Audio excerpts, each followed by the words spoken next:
नमस्कार दोस्तों, economics preparation के मैथमेटिकल इकोनॉमिक्स के इस लेक्चर सीरीज में आज हम लोग डिस्कस करेंगे क्वाड्रेटिक फंक्शन के बारे में और क्वाड्रेटिक इक्वेशन के बारे में।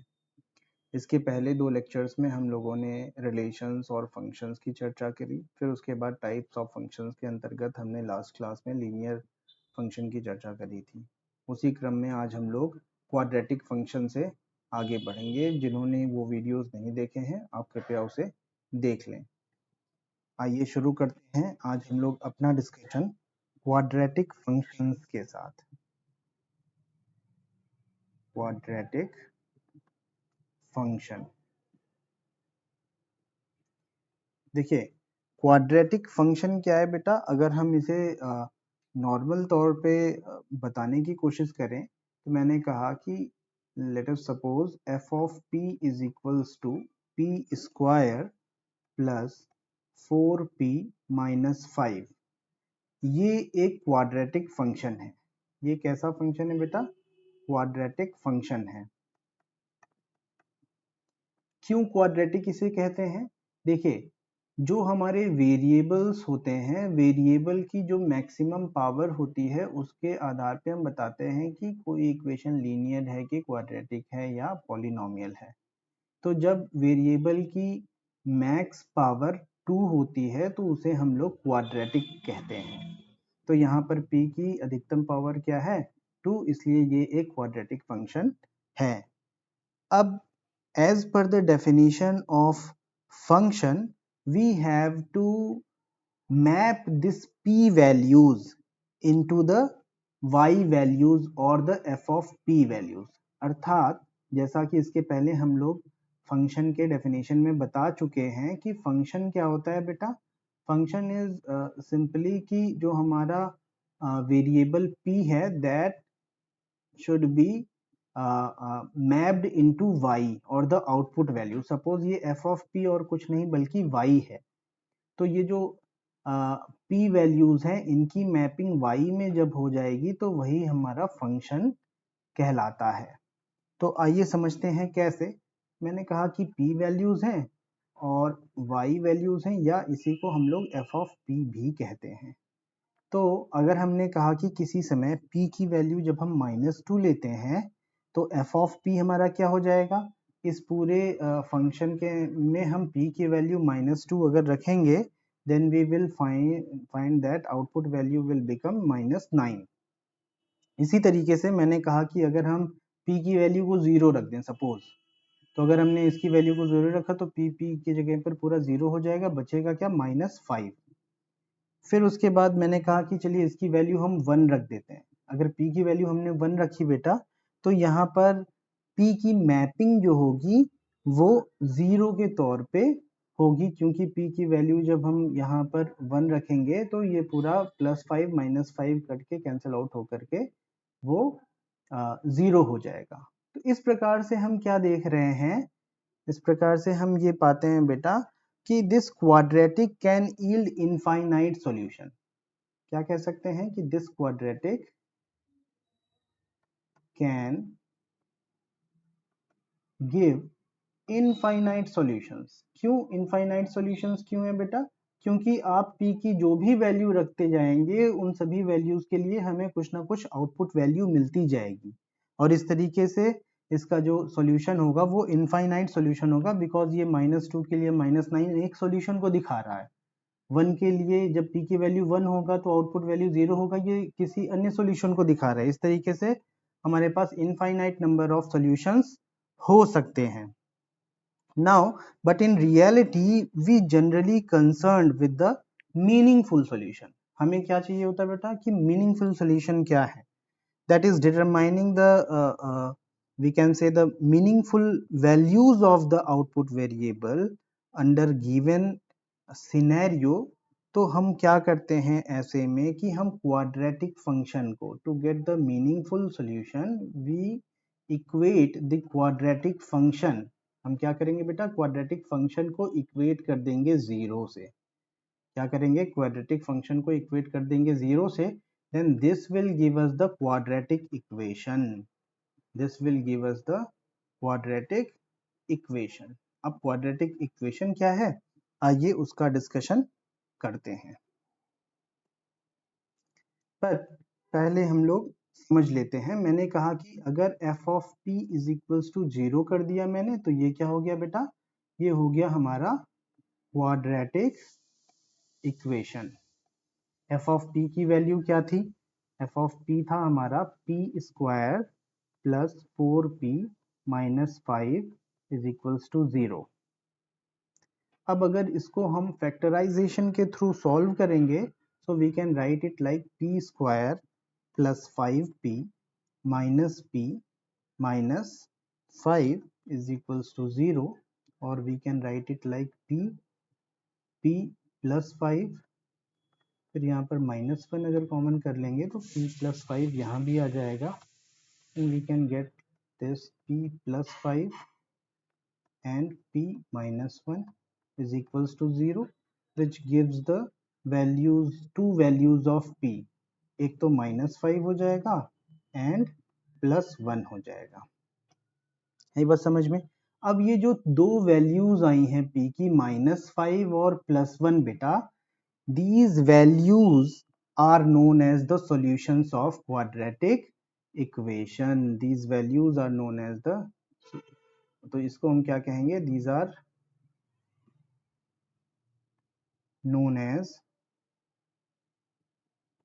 solutions of quadratic equation। अब ये जो solutions होते हैं बेटा, ठीक है, ये एक्चुअली में हमें प्राप्त होते हैं at the points of intersection of, जो पैराबोला एक्चुअली जनरेट होता है क्वाड्रेटिक इक्वेशन का, ये एक्स एक्सिस को जहां पर कट करेगा, तो वहां पर जो एक्स की वैल्यूज आएंगी वही हमारा क्या कहलाएगा, सॉल्यूशंस कहलाएगा। Like it gives the values of points of parabola intersecting x axis। इस चीज को, ये जो सॉल्यूशंस हैं, these solutions are known as roots or the zeros of the quadratic equation, of the quadratic equation बेटा।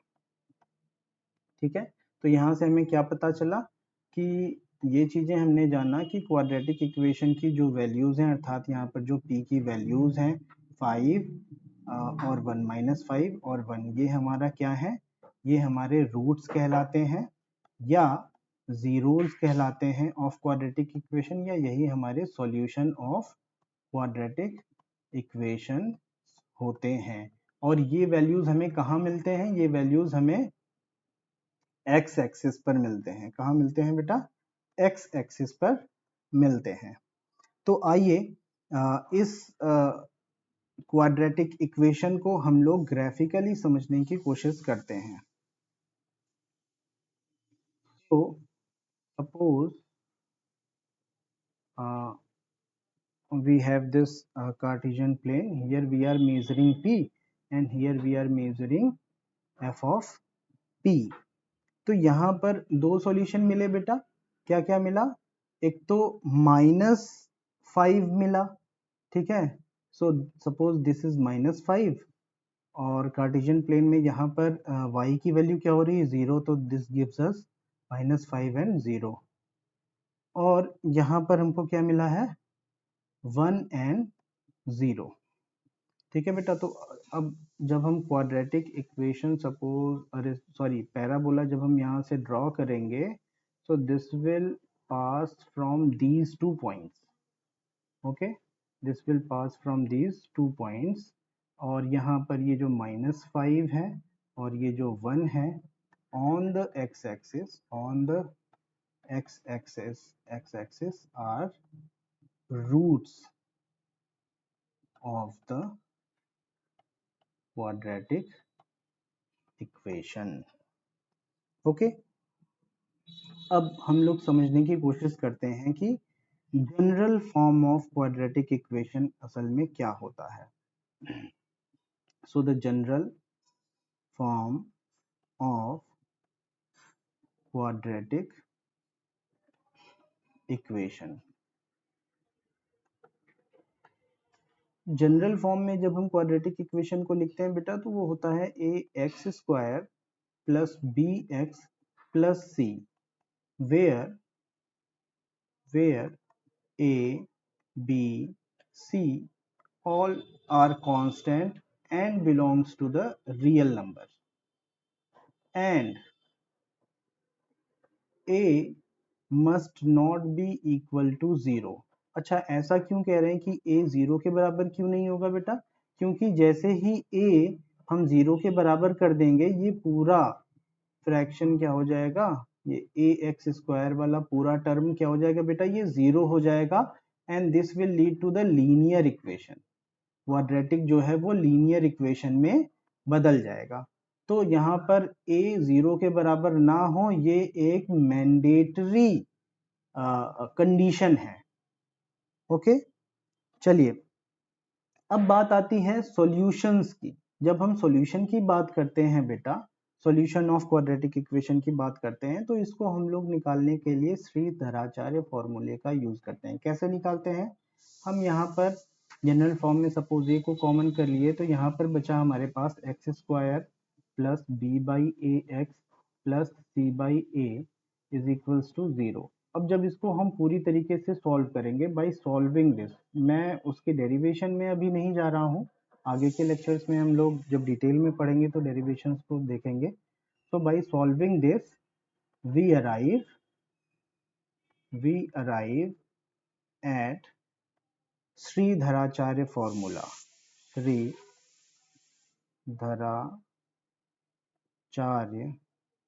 Formula. Okay, और ये formula हमको क्या देता है, x की वैल्यूज देता है, like x1 and x2.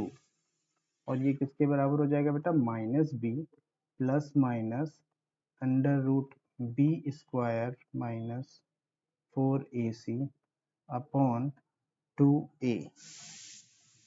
Okay, तो आई होप यहाँ तक ये चीज़ें आप सबको क्लियर हुई होंगी कि हम लोग क्वाड्रेटिक इक्वेशन की वैल्यूज़ को कैसे फाइंड आउट कर सकते हैं, क्वाड्रेटिक इक्वेशन क्या होती है, और क्वाड्रेटिक इक्वेशन को हम लोग किस तरीके से सॉल्व करके उसके रूट्स को फाइंड आउट कर सकते हैं. In the next lecture we talk about the graph of quadratic equation. Okay, तब तक के लिए धन्यवाद.